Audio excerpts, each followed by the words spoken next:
your tests and trials, and when your heart is breaking, he'll hear you when you call. He's here through every situation. Mes meilleurs voeux à vous tous qui êtes branchés sur les reflets de Kin 24 Télévision et bienvenue à ce nouveau numéro de votre émission Au nom de la foi. Nous recevons pour vous sur ce plateau le pasteur Jean Bosco Kindomba. Il est pasteur de l'église du Sang Précieux avec qui nous allons devoir partager un thème important, l'importance ou les fruits de la justice. Bienvenue et mes meilleurs voeux, pasteur. Je vous le réciproque et je dis aussi à nos téléspectateurs beaucoup de grâces et de faveurs pour cette année nouvelle 2017. Merci bien, chers téléspectateurs. Nous allons devoir commencer l'émission, mais vous pouvez déjà être prêts à réagir. Vous pouvez écrire un SMS ou parfois, pourquoi pas, appeler sur le numéro qui se trouve au bas de votre petit écran. Pasteur, nous revenons sur le fruit de la justice. Quelle est l'importance de ce sujet pour l'Église du Seigneur? De prime abord, j'aimerais bien dire ça avec pincement et tristesse dans le tréfonds de mon cœur. Parce que aujourd'hui, nous avons l'impression, lorsqu'on va à l'église, différentes églises d'ici ou ailleurs, c'est comme nous sommes dans un supermarché où il y a plusieurs articles. Et à la fin de cela, vous ne savez pas ce qui est l'essentiel. Beaucoup de sujets, tout se paraît très alléchant, bien présenté, mais ce qui fait vraiment le fondement de la vie chrétienne, la fondation, sont presque pas abordés.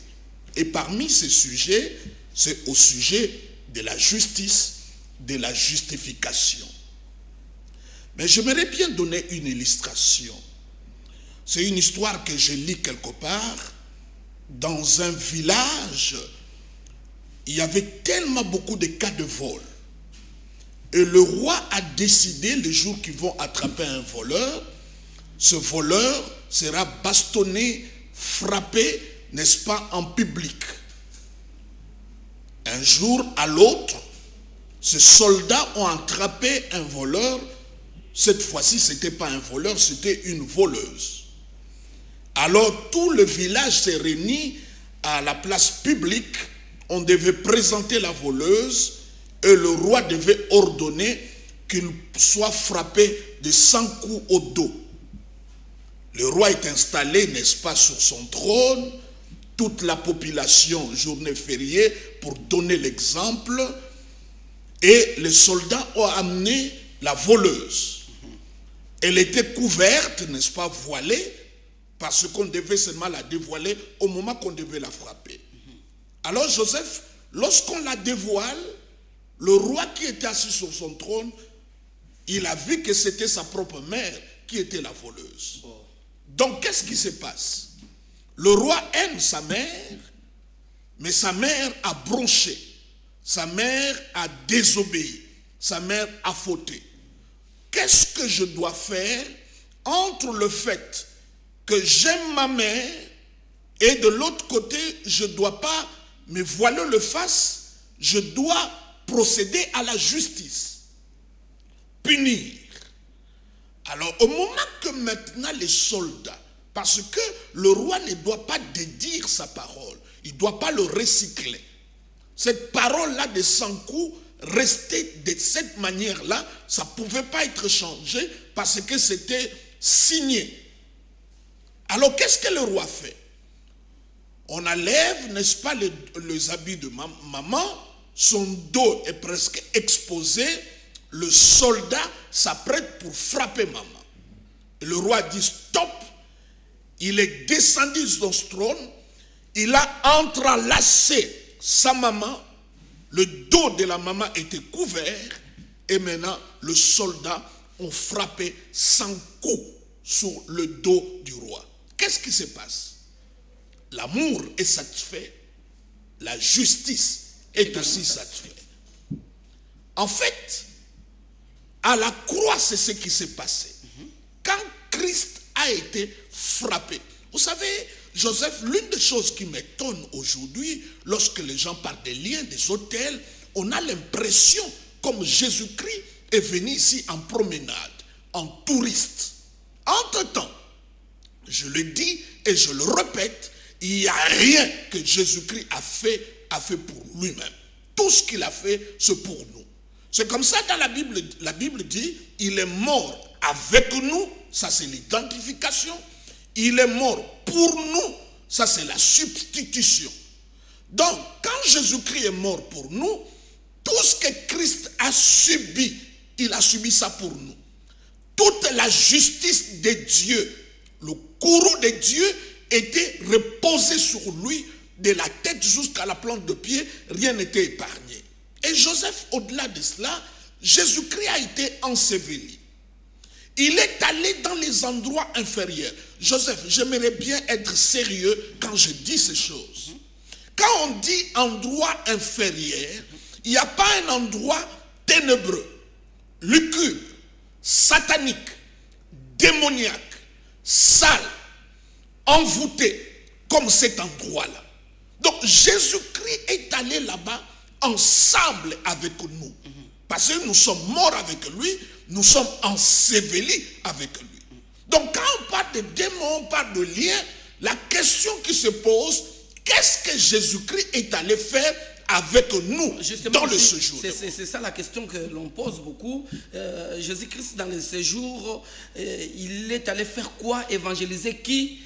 Parler à qui? Il est allé vaincre en fait la source du mal, du ténèbre, de l'envoûtement et de tous ces coloraires d'une manière négative. Donc, quand il est allé là-bas, mais qu'est-ce qu'il a fait? Quand Jésus-Christ devait sortir de séjour de mort dans les endroits inférieurs, après 3 jours et 3 nuits, et d'avance, la puissance que le Père a déployée pour faire sortir Jésus-Christ est supérieure à celle qu'il a utilisée pour créer le monde. Même celle qu'il a utilisée pour séparer la mer Rouge. La Bible utilise un verbe fort, il dit Dieu a déployé. Donc il a mis tout ce qu'il avait en tout cela. l'arsenal de son armée. Et Jésus-Christ est sorti. Et quand Jésus sort, il est mort comme fils unique. Il a dit lui-même, si la graine de bleu ne meurt pas, reste seule, mais quand la graine de bleu meurt, et que cette graine commence à pousser, ça ne sera pas une seule graine, ça sera plusieurs graines. Donc Jésus-Christ est mort seul, comme une graine, mais quand il est sorti, tu sais ce qu'il a fait? Il est devenu le premier né d'entre le monde. Il a quitté, n'est-ce pas, les traités de fils unique de Dieu. Et qu'est-ce qu'il a fait encore? Il est devenu la tête. Ça veut dire, quand Jésus sort de ce jour de mort, il change le jeu. Il devient la tête. C'est comme une femme qui va accoucher.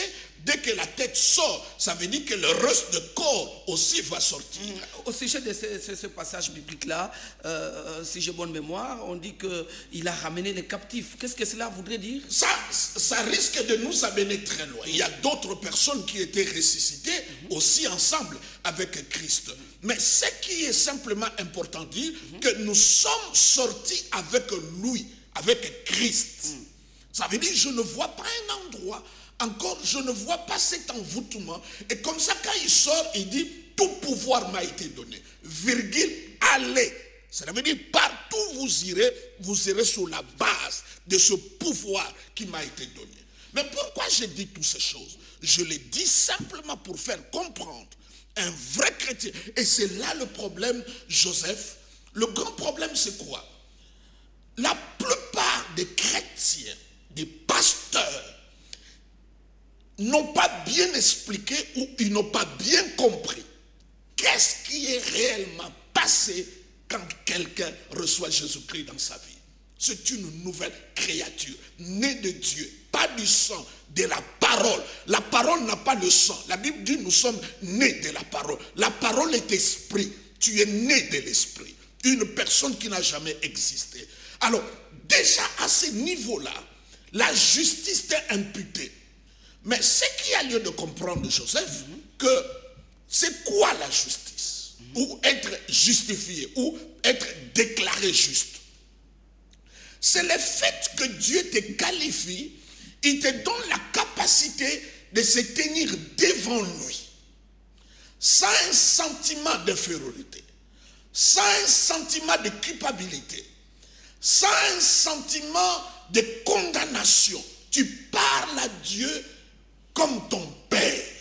Donc un chrétien qui s'approche de Dieu avec un sentiment de culpabilité, de condamnation, il n'a pas compris la justice que le Seigneur lui a apportée. Donc il est important que ce sujet nous revienne. C'est comme ça, je dis Joseph, il y a des livres entiers dans la Bible. Je prends par exemple l'épître de Paul aux Romains. Le titre de cet épître, la justification par la grâce au moyen de la foi. Pasteur, je vais vous relancer. Vous n'estimez pas que parfois, après qu'une personne soit justifiée et qu'il l'ait déjà déclaré juste parce que ayant déjà reçu Jésus-Christ, mais un jour il va peut-être tomber dans une erreur ou dans un péché, finalement, c'est ce qui crée cette nouvelle culpabilité. Qu'est-ce qu'alors le chrétien qui marche déjà avec le Seigneur, déjà justifié, mais qui est tombé dans un péché, qu'est-ce qu'il doit faire? Je vais bien expliquer ces choses-là, Joseph. La Bible dit ceci, qu'Abraham a cru, Dieu l'a imputé. C'est comme ça que je reviens sur l'épître aux Romains. Quand vous prenez l'épître aux Romains, tous ces 16 chapitres, le thème du livre, et c'est l'épître aux Romains. Je suis étonné que vous pouvez être pasteur et vous n'avez pas maîtrisé l'épître aux Romains. Donc l'épître aux Romains, c'est la base de notre foi, c'est la base de notre christianisme.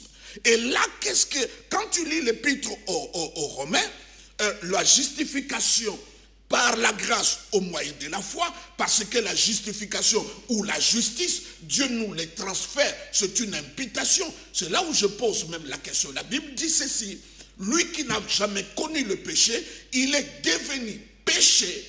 J'insiste encore, Jésus-Christ n'a pas commis l'adultère, il n'a pas volé, il est devenu péché.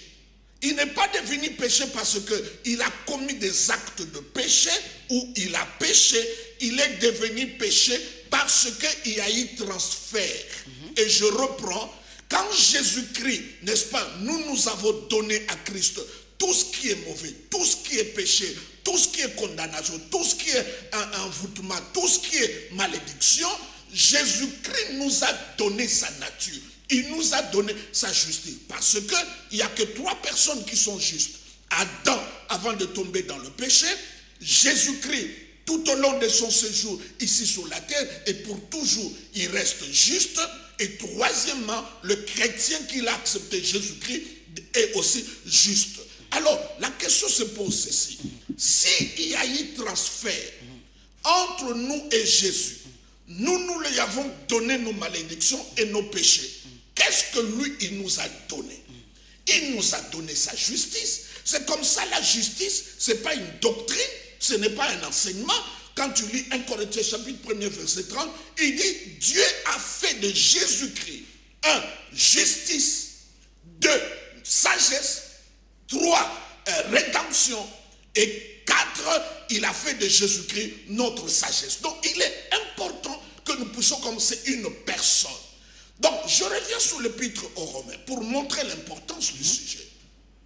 Romains chapitre 1er, chapitre 2, l'apôtre Paul nous donne, n'est-ce pas, la raison pour laquelle il écrit l'épître et utilise toutes les normes d'une bonne correspondance. Il parle de l'évangile. Chapitre 2, chapitre 3, il est en train de montrer que ce soit les juifs, que ce soit nous les païens, nous sommes tous des pécheurs. Maintenant, chapitre 3, il montre que tous sont péchés, sont privés de la gloire de Dieu. Donc personne que eux qui avaient la loi et que nous qui n'avons pas de la loi, les gentils, nous sommes tous pécheurs, nous sommes au Privés même de la pied gloire. d'égalité, privés de la gloire. Très bien. de Dieu. Maintenant, à cet état-là, fin chapitre 3, chapitre 4, il donne maintenant la porte de la sortie. Il dit, nous sommes justifiés par la grâce en Jésus-Christ. Donc pour sortir, pour que nous puissions nous tenir devant Dieu, Dieu nous fait une offre, un cadeau. C'est comme ça que la justice, c'est un don. Alors, quand tu prends maintenant le chapitre, je vais aller rapidement, chapitre 4, il donne maintenant un exemple. Puisé dans l'Ancien Testament, il parle de notre Père. Il donne Abraham qui a été justifié par la grâce. Dieu l'a imputé la justice, pas d'abord Isaac, pas d'abord la maternité, pas d'abord la richesse, pas d'abord les bénédictions, pas d'abord quoi que ce soit, d'abord la justice. C'est comme ça que tu verras même quand Abraham a fauté devant Dieu, Dieu le considère toujours comme juste. Parce que tu ne peux pas être juste aujourd'hui et demain tu ne l'es pas. Non, non, on est juste pour toujours. C'est un don. Ce n'est pas quelque chose que tu mérites. Alors, chapitre 5, il parle aussi de David. David qui dit, mais heureux celui pour lequel le Seigneur n'impute pas ses péchés. Ça veut dire que Dieu ne traite pas en tenant compte de ses péchés. Chapitre 6, il parle de notre victoire sur le péché et ainsi de suite. Donc, nous comprenons que, bien aimé, que la justice est très importante. C'est comme ça que je dis que la justice même c'est une arme. Quand tu dis la cuirasse de la justice dans l'armure du croyant, pourquoi? Pour protéger le cœur. On n'a pas donné les chaussures, on n'a pas donné la casque, mais pour protéger le cœur, alors, on a mis la justice. Justement, pasteur, pour être justifié, est-ce que c'est seulement le païen qui reçoit, le gentil qui reçoit Jésus-Christ, ou même le juif qui recevra Jésus-Christ? Mais même les juifs, tous, nous sommes mis au même pied d'égalité. C'est comme ça Paul le dit à Pierre. Si Paul le dit, il dit, tout ce qui a été gain pour moi, je le considérais perte. Quand il dit gain, il ne parle pas qu'il commettait l'adultère, il ne parle pas qu'il volait, il ne parle pas qu'il faisait des choses mauvaises, les choses qui étaient sa fierté en tant que pharisien, en tant que juif. Mais j'aimerais bien souligner une chose. Vous savez, lorsque Christ est venu, Joseph, il a fait beaucoup de miracles. Même les petits enfants pouvaient l'approcher. Même la prostituée l'a approché. Et elle a été pardonnée. J'aime bien cette histoire de la prostituée qui se présente auprès du Seigneur. Elle brise, n'est-ce pas, le vase. Elle oint le pied du Seigneur. Elle n'a pas enlevé le bouchon. Elle a cassé pour ne pas récupérer ce qu'elle reprend devant le Seigneur. Et les pharisiens qui étaient là, il veut faire même des remarques à Jésus-Christ. Si c'était vraiment un vrai prophète, il allait savoir que cette femme était de quelle espèce. Et Jésus-Christ a dit, moi je suis venu, tu n'as rien fait pour moi, mais elle, depuis que je suis là, elle a oint mes pieds et elle a essuyé ça avec ses cheveux, les cheveux qui sont l'image de la couronne d'une femme. Alors Jésus-Christ dit, à celui qu'on a beaucoup pardonné, aimera beaucoup. Donc Joseph, si dans nos églises les gens n'aiment pas beaucoup le Seigneur, parce qu'on ne les a pas beaucoup enseignés sur le pardon, on les convainc tellement que vous n'êtes pas pardonné, vous avez le péché de vos ancêtres, comment ils aimeront beaucoup? Parce que Jésus-Christ l'a dit. C'est comme ça, quand le pasteur Jean Bosco prêche le pardon. Donc apparemment l'amour du Seigneur envers ses pécheurs n'est pas relevé suffisamment. Il dit ceci, à celui qu'on a beaucoup pardonné, aimera beaucoup. Est-ce que vous comprenez cela? Donc quand quelqu'un n'est pas convaincu du pardon, il ne peut pas aimer. Et vous êtes dans une église où on culpabilise, où on condamne, et les gens croient que par cette voie-là, que les gens vont aimer le Seigneur. Mais non, il y a une obéissance par peur et il y a une obéissance par amour. Il y a une grande différence. C'est comme ça. Là, vous relevez quelque chose de très important. L'obéissance à Dieu par amour et l'obéissance à Dieu par crainte. C'est comme j'ai vu quelqu'un qui a écrit que l'adoration doit être une obligation.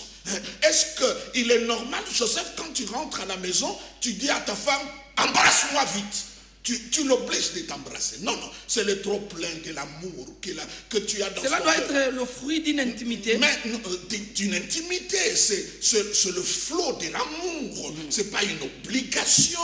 Quand vous mettez l'obligation, il n'y a plus l'amour. Et je reviens sur cela, sur la justice. C'est la cuirasse de la justice. C'est pour protéger le cœur. Comme le diable ne peut plus nous accuser auprès du Père, maintenant il nous accuse à partir de nos propres cœurs. Il ne peut plus aller auprès de Dieu comme autant de choses. Jésus-Christ est allé dans le tabernacle, il a répandu son sang. Maintenant il nous accuse dans nos cœurs. Mais quand il nous accuse, toi tu dois continuer à te considérer comme juste.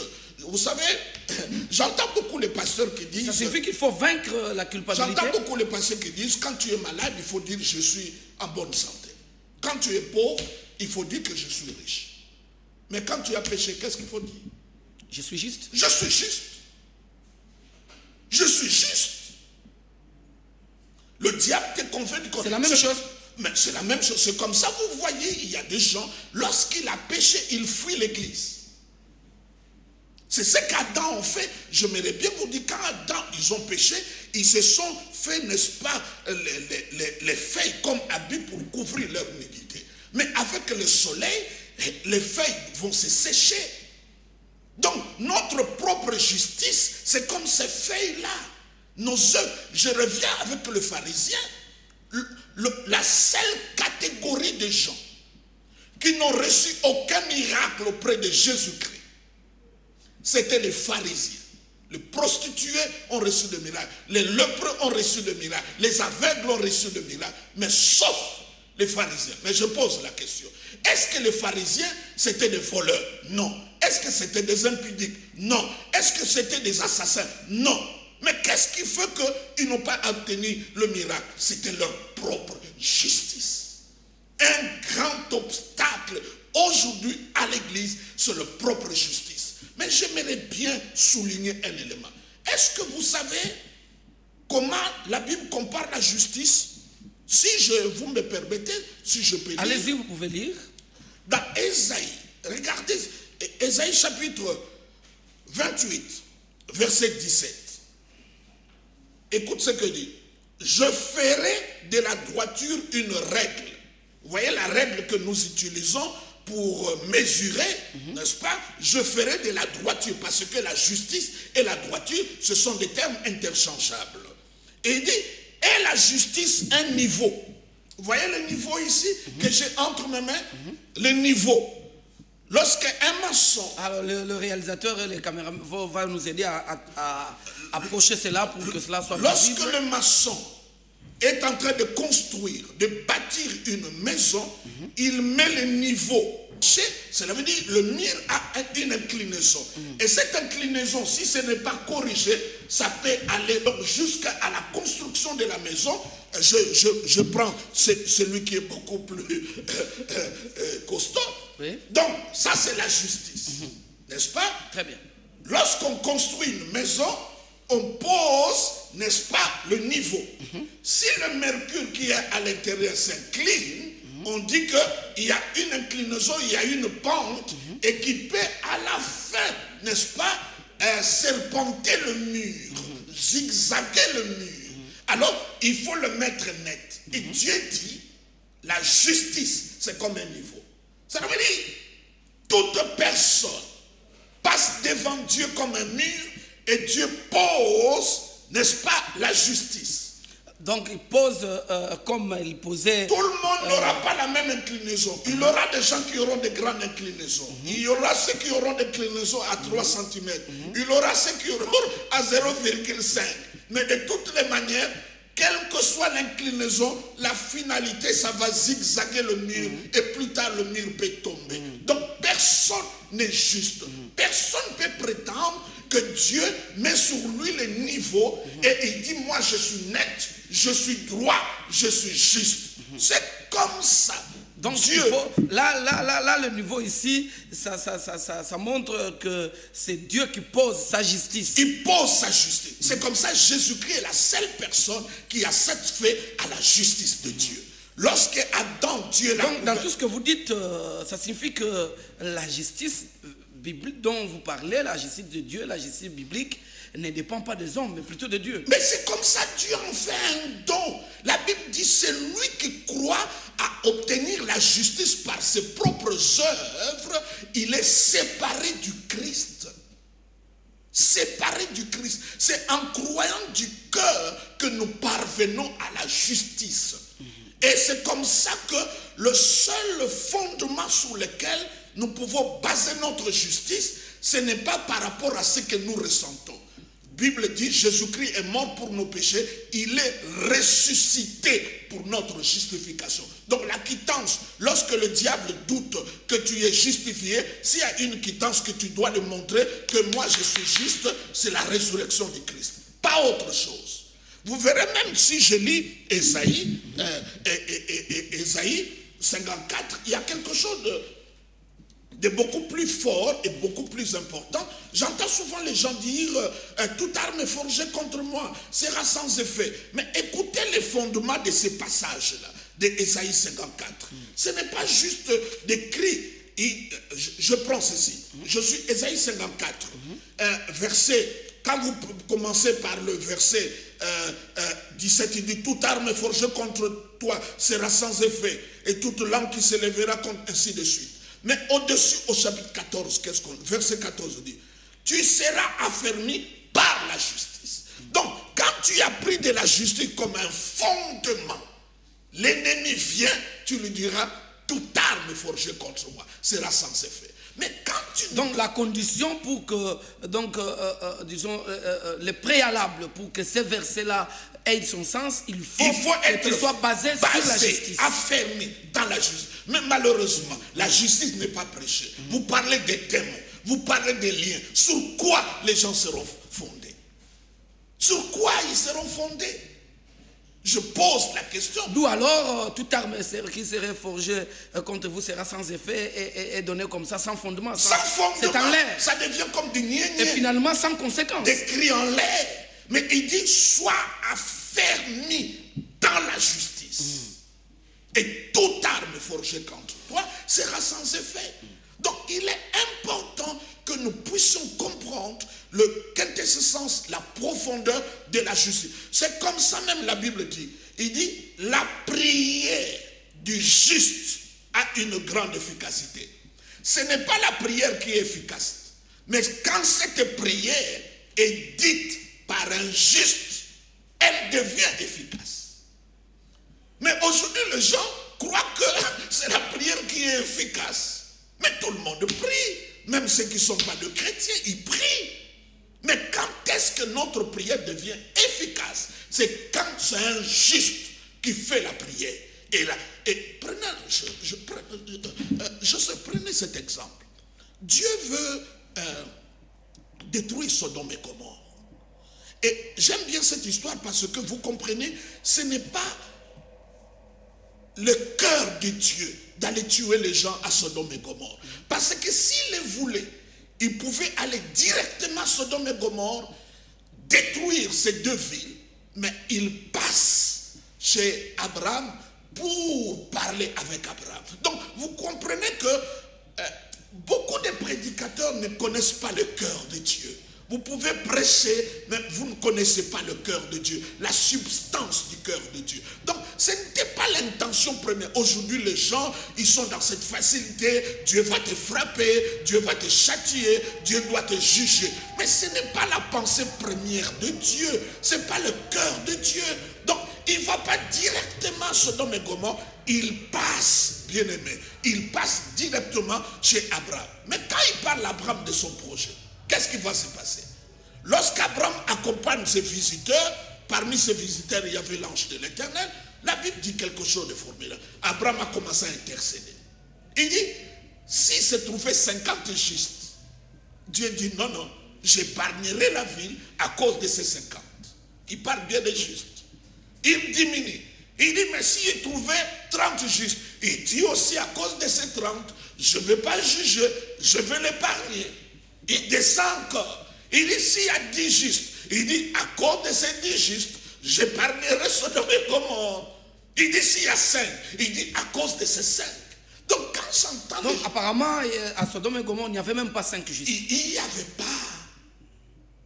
Mais au Congo, nous avons combien de justes?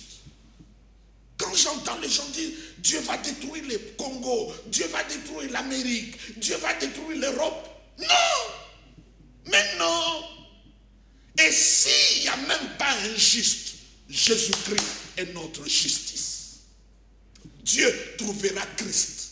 Et comme il trouvera Christ, il ne va pas nous juger. C'est comme un certain arc-en-ciel.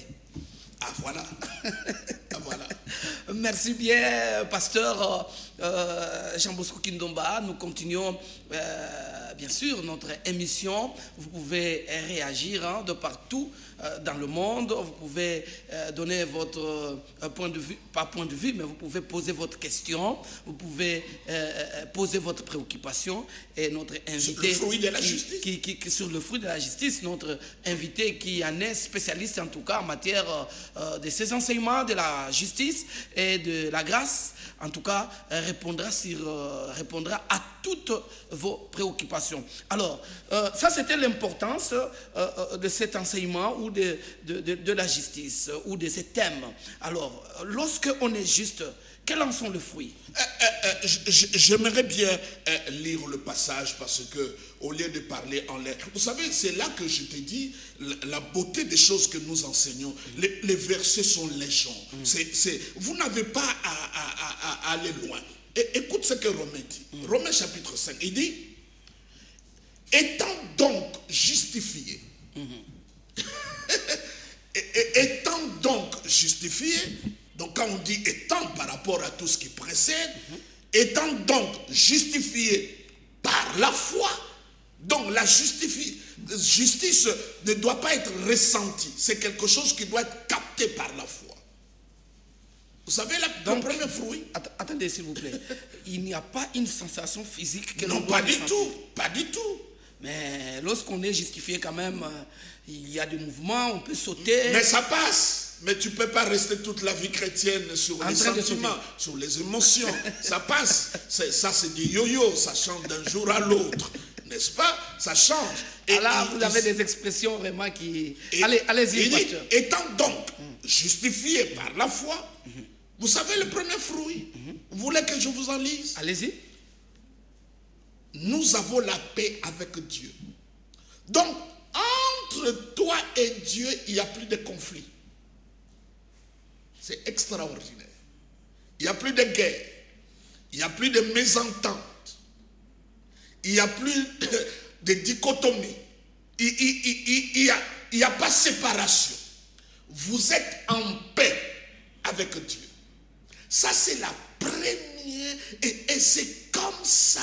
Le premier fruit. Premier fruit important. Alors, je pose la question.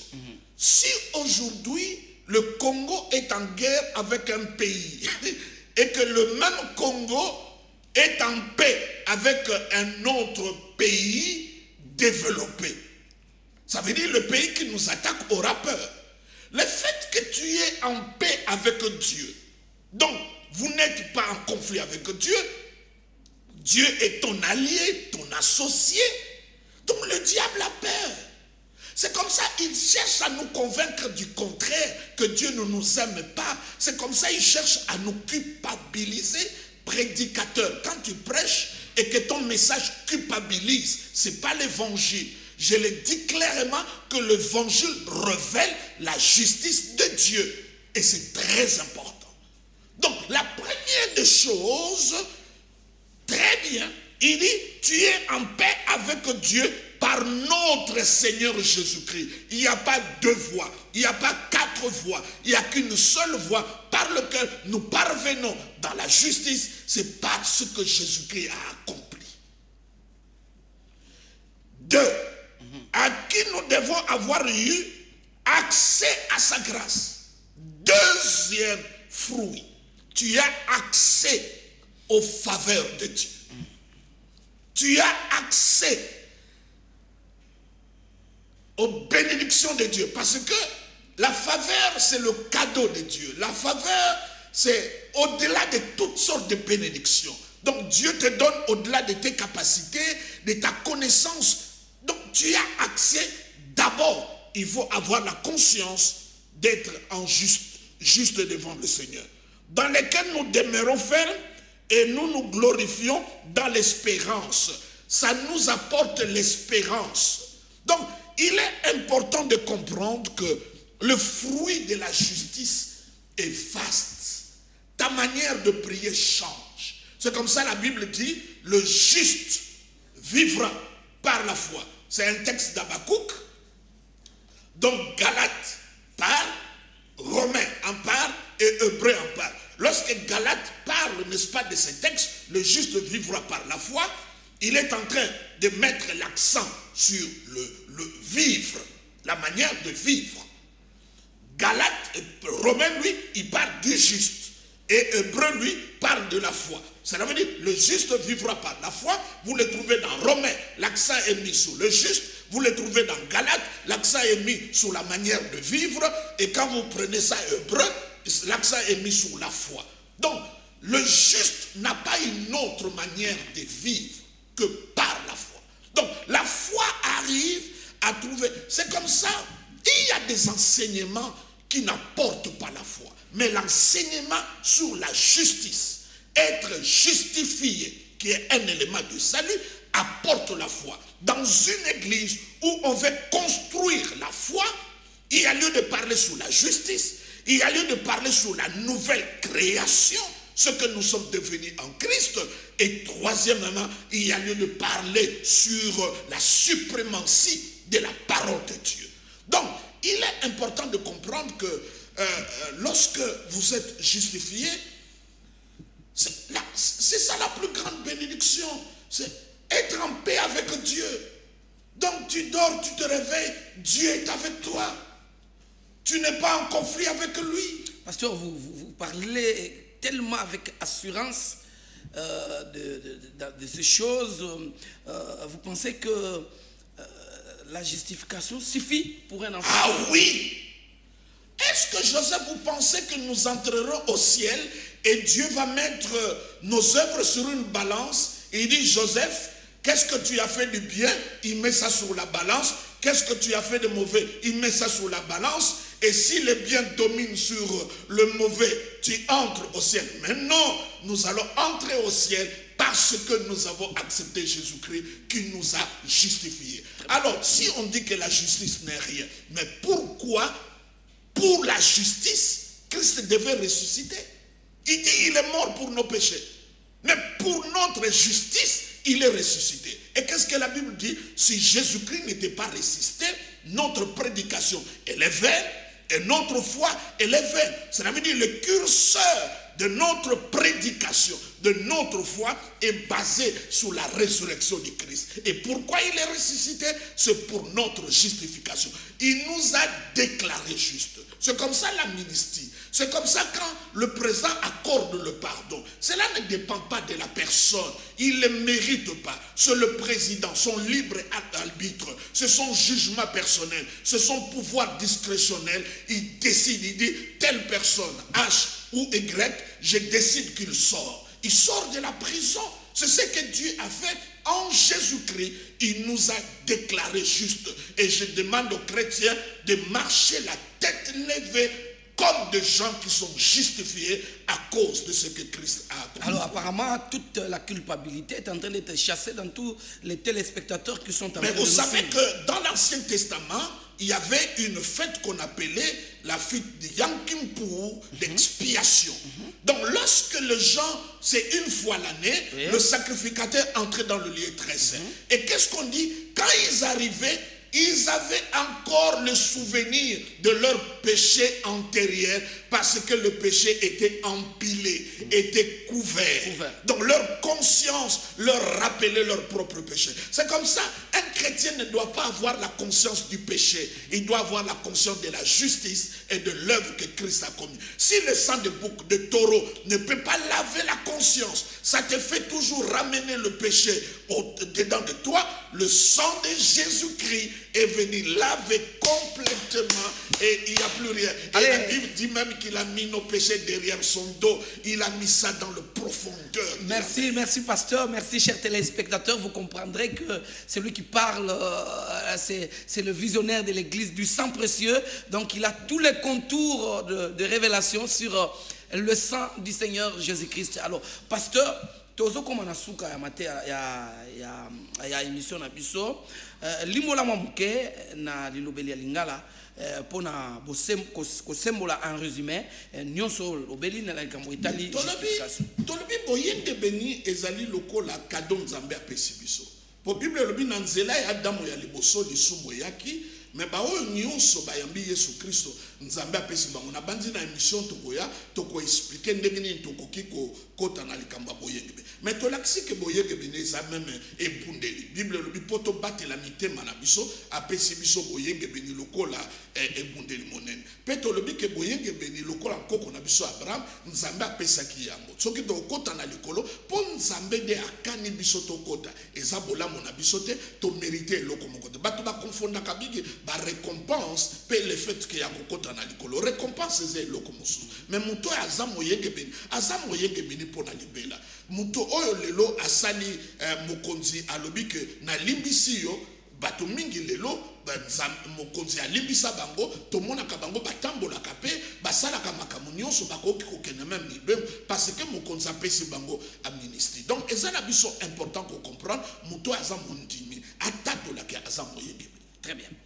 Alors, pasteur, tous ceux qui veulent vous atteindre, d'abord, est-ce qu'il y a un programme ces derniers temps à l'église?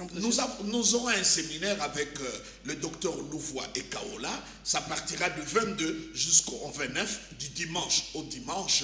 Nous allons parler sur Bereka, la bénédiction du Père. C'est au mois de janvier. C'est au mois de janvier. Vraiment la dernière semaine de ce mois ici. C'est notre prémisse. Nous voulons commencer l'année avec ces bénédictions parce qu'il y a lieu de comprendre la paternité de Dieu et comment Dieu agit et travaille et surtout comprendre parce que beaucoup de gens parlent de la bénédiction mais parfois ils ne connaissent pas le sens profond de la bénédiction. Voilà le séminaire que nous aurons à la fin du mois au Sang Précieux derrière la maison de commis de Calamou, pas très loin du rond-point Victoire, et ceux qui veulent nous atteindre ils peuvent nous appeler sur 081 508 9 366 ou bien 3 fois 9 58 73 48 à la fin. Très bien.